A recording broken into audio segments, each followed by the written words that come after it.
Oke, baik. Bismillahirrahmanirrahim. Assalamualaikum warahmatullahi wabarakatuh.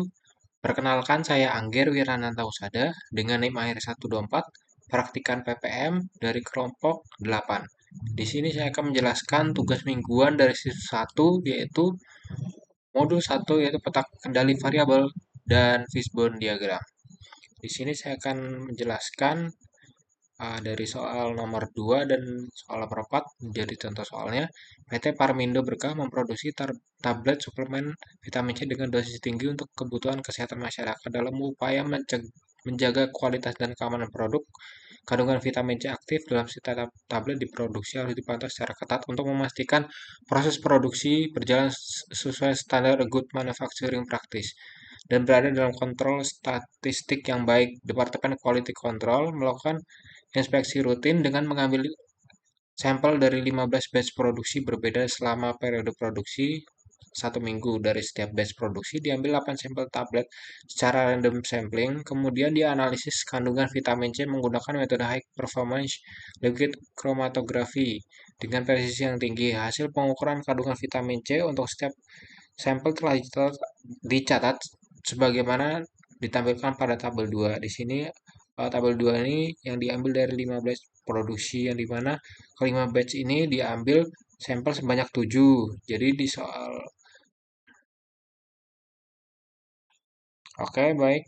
Selanjutnya kita baca dulu soal nomor 4. PT Indah Rasa merupakan perusahaan manufaktur yang bergerak di bidang produksi bumbu instan dengan berbagai varian rasa tradisional Indonesia. Berdasarkan hasil monitoring kualitas selama 3 bulan terakhir, ditemukan bahwa beberapa karakteristik mutu seperti keseragaman tekstur dan intensitas rasa mengalami fluktuasi yang signifikan dan berada di luar batas spesifikasi yang telah ditetapkan.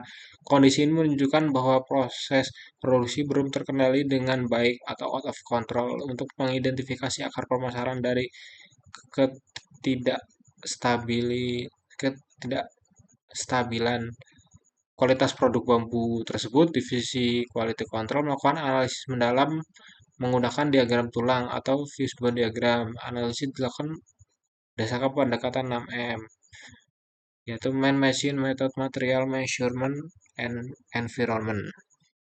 Untuk memastikan seluruh aspek yang berpotensi menjadi penyebab masalah dapat teridentifikasi dengan komprehensif. Hasil identifikasi penyebab utama dari permasalahan ketidaksesuai ditampilkan pada tabel 4. Jadi pada tabel 4 ini, masing-masing kategori 6M ini terdapat permasalahannya secara mendetail. Di sini saya akan jawab soal dari soal nomor 2 dan nomor 4 menggunakan software RStudio dan software Minitab. Oke, baik, di sini untuk software RStudionya, karena yang pertama itu kita akan menginstal package-nya terlebih dahulu. Install package-nya ini uh, berfungsi untuk mengaktifkan package-package dari paket-paket internal yang ada di RStudio ini. Di sini kita install package readXL, yaitu untuk mengimport dan membaca file Excel. Kemudian untuk selanjutnya install package QCC untuk membuat dan menganalisis pengendalian kualitas dari statistik. Kemudian mengaktifkan package dari soal yaitu library readXL, library QC. Jadi install package Excel itu untuk membaca file Excel yang sudah kita simpan sebelumnya di dalam satu folder yang disatukan dengan file RStudio. Nah, selanjutnya kita akan menyelesaikan soal nomor 2. Di sini karena pada soal nomor 2 itu kita menggunakan peta kendali variabel. Peta kendali variabel yaitu peta kendali X bar R. X bar R karena cocok digunakan ketika jumlah sampelnya kurang dari 10 karena pada perusahaan ini diambil sampel hanya 7 dari 15 batch produksi yang ada. Oke, kembali lagi ke soal, kita akan menginput datanya dengan membaca file Excel-nya karena di sini sudah ada, di sini namanya Tuming modul 1 ppm, untuk sheet-nya ada di sheet 2. Kemudian untuk selanjutnya adalah menghilangkan kolom ke-1 dari data soal nomor 2. Data 2 itu sebagai data frame, lalu kita hilangkan kolom ke satu pada tabel Excel-nya. Untuk bilangan kolom ini, di sini angkanya itu di belakang koma. Kalau misalnya angkanya itu di depan koma itu menghilangkan baris. Kemudian kita run. Untuk soal nomor pertama, kita menginstal package-nya terlebih dahulu. Setelah berhasil menginstal package, kita akan running dari sini sampai print menampilkan data pada sheet 2. Oke, di mana sebelumnya tabel itu di mana hasilnya ini pada tabel ini adalah yaitu batch-nya 1 sampai 7 dengan batch ke-15.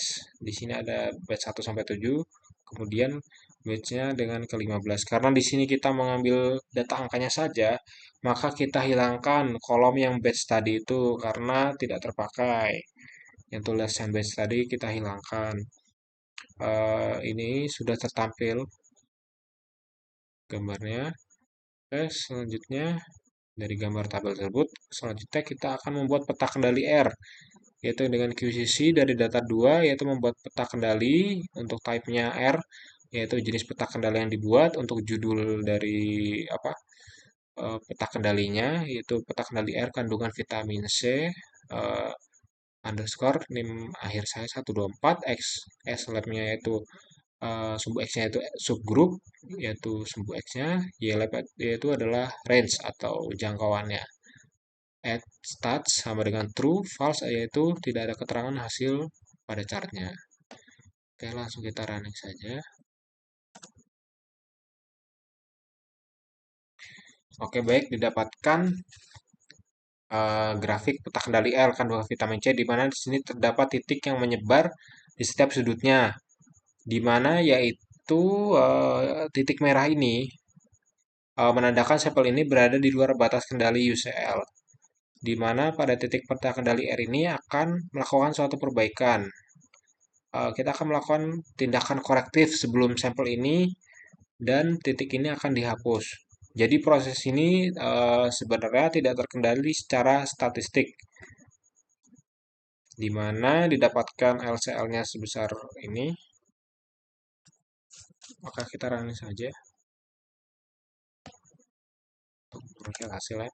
Oke, untuk kita dapatkan nilainya LCL dan UCL sebesar 0,4484398 dan UCL-nya sebesar 11,41823. Untuk melihat data keluar batas kendali dan melihat ringkasan hasil peta kendali R-nya. Untuk nilai min-nya yaitu 3, nilai max-nya itu 14, di sini ada 14 dan minimalnya 3. Dan untuk center line-nya yaitu sebesar 5,93333. Nah, di sini itu jadi untuk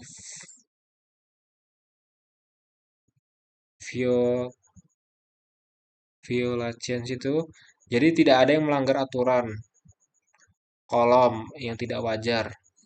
Jadi untuk melihat data batas kendali itu menggunakan sintaks violations. Di sini ada hasilnya itu biar limitnya sebesar 11. Jadi titiknya di luar batas kendali itu, titik yang di luar batas kendali itu ada 11 sampel. Untuk violatin trans itu jadi tidak ada yang melanggar aturan di sini. Jadi tidak ada yang melanggar aturan kolom yang tidak wajar itu berada di aturan ke-8. Ya, jadi peta kendali variabelnya. Untuk numeriknya Flatira sama dengan 0 hasilnya itu. Untuk UCL dan LCL-nya sudah ditemukan. Oke, di sini kan minimalnya 3. 3 di sini yang dimana di kolom subgrupnya itu ada di 3, 5, ke 5, terus ke 12, kemudian ke 15. Dan max-nya itu 14. Jadi kita hapus. Selanjutnya kita menghapus data keluar batas kendali dengan menghapus data di baris yang ke-11. Kemudian kita membuat peta kendali R perbaikan.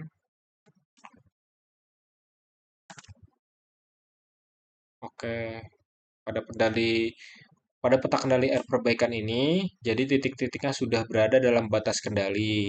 Jadi prosesnya akan terkendali secara statistik untuk peta kendali R, yaitu peta kendali R perbaikan.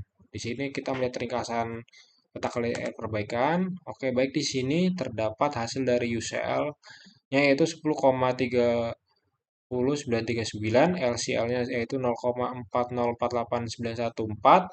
Untuk nilai min-nya itu minimalnya itu 3, max-nya itu 9, dan rata-rata di lainnya itu sebesar 5,357143.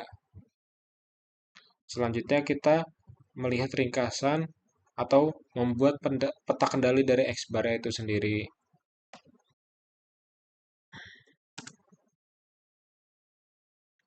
Dengan menggunakan data yang sudah diperbaiki dari peta kendali R perbaikan ini, di mana hasilnya ini yaitu termasuk titik-titiknya sudah berada dalam batas kendali. Jadi prosesnya akan terkendali secara statistik. Itu untuk jawaban soal nomor A. Untuk selanjutnya kita melihat ringkasan peta kendali X bar-nya. Untuk UCL dan LCL-nya yaitu sebesar 501,1546, untuk LCL-nya yaitu sebesar 496,6617, untuk minimalnya yaitu 497,2857, maksnya 499,8571, center line-nya yaitu 498,9082.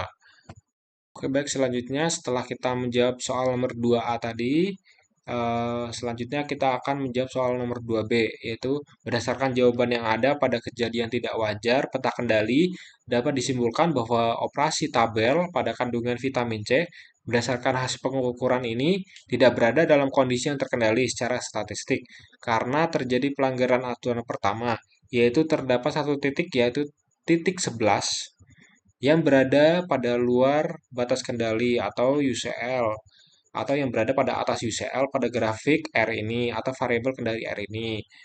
Sehingga dapat disimpulkan bahwa proses produksi ini mengalami variasi khusus dan diperlakukan tindakan korektif untuk mengidentifikasi akar permasalahannya, lalu mengimplementasikan solusinya serta mencegah terulangnya masalah tersebut di masa yang akan datang.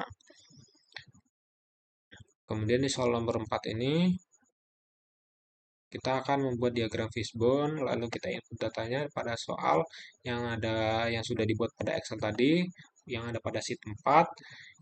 Kita membuat fishbone-nya, di mana di sini permasalahannya kan yaitu tidak stabilnya komposisi bumbu instan yang mencakup 6 kategori penyebab permasalahan dari man, machine, method, material, measurement, dan environment.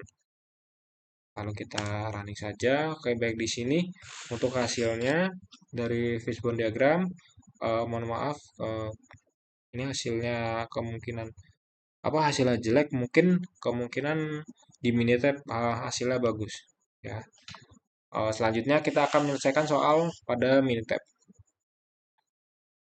Oke, untuk soal nomor 1 ini kita menggunakan peta kendali individual and moving range. Jadi didapatkan hasil pada Minitab untuk peta kendali individu dari hasil pengukuran ketebalan cache jam tangan dari hasil uh, pengukuran jam tangan setiap harinya, yaitu UCL sebesar 12,7165, X bar-nya sebesar 12,4827, dan LCL-nya sebesar 12,2488.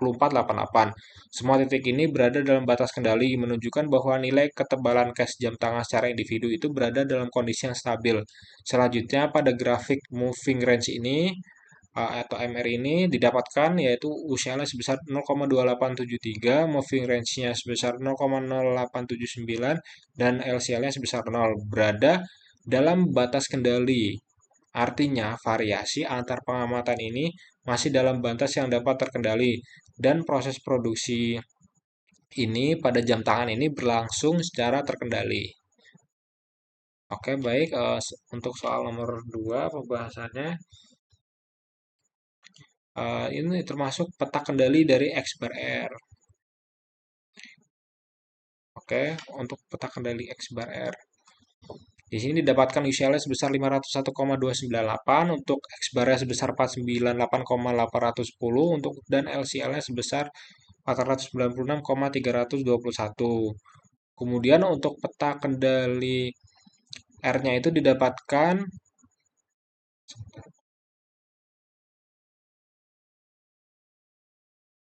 usianya sebesar 11,42, untuk R center line-nya sebesar 5,93, LCL-nya sebesar 0,45. Nah, di sini terdapat titik berwarna merah yang karena mengindikasikan bahwa titik ini berada di luar batas kendali dan diperlukan adanya perbaikan. Jadi proses ini tidak terkendali secara statistik. Untuk perbaikannya, peta kendali ini ada di sini, bahwa peta kendali ini setelah dilakukan perbaikan dengan menghapus bagian kolom pada kolom 11, maka didapatkan hasil dari peta kendali R ini untuk nilai UCL itu sebesar 10,31, R center line-nya itu 5,36 dan LCL-nya sebesar 0,4. Untuk soal nomor 3 di sini sudah berada dalam batas kendali. Untuk soal nomor 3 ini, kenapa kita menggunakan X bar S? Karena peta kendali X bar S itu digunakan ketika jumlah subgrup lebih dari 10 soal. Jumlah subgrup lebih dari 10. Pada soal tersebut ada 12 sampel. Di sini ada 12 sampel. Di sini ada 12 sampel ya. Jadi menggunakan peta kendali X bar S, hasilnya pada Minitab terdapat dua grafik X bar. Untuk memantau kestabilan rata-rata yang didapatkan dari X bar ini. Jadi X bar ini UCL sebesar 25,01582, terus centerline X-nya yaitu 24,99535, LCL-nya sebesar 24,97487. Dan untuk peta kendali S-nya atau standar deviasinya itu digunakan untuk mengamati tingkat variasi pengukuran antar suhu antar sampel dalam suatu subgrupnya. Berdasarkan grafik standar deviasi ini diperoleh UCL-nya sebesar 0,03805, untuk S center line-nya itu sebesar 0,02311 dan LCL-nya sebesar 0,00817. Peta kendali X bar S ini semuanya berada dalam batas kendali dan proses ini akan terkendali secara spesifik. Oke, untuk soal nomor 4 ini, nah terdapat diagram fishbone karena saya sudah memplotkan. Jadi untuk judulnya ini yaitu fishbone diagram permasalahan ketidaksesuaian komposisi dari bumbu instan. Jadi efeknya yang ditimbulkan yaitu adalah tidak stabilnya atau akibatnya itu tidak stabilnya komposisi dari bumbu instan tersebut yang mencakup 6 kategori permasalahannya yaitu measurement, material, personil, environment, method, dan machine. Jadi yang mencakup 6 kategori permasalahan ini boleh saya sebutkan satu saja, misalnya measurement, yaitu frekuensi kalibrasi tidak teratur dan pengukuran bahan baku yang tidak sesuai. Untuk personality yaitu pada man, yaitu human error, dan komunikasi antar tim tidak efektif yang menyebabkan tidak stabilnya komposisi bumbu instan tersebut. Mungkin terima kasih sebelumnya. Cukup sekian dari saya, kurang lebihnya mohon maaf. Wassalamualaikum warahmatullahi wabarakatuh.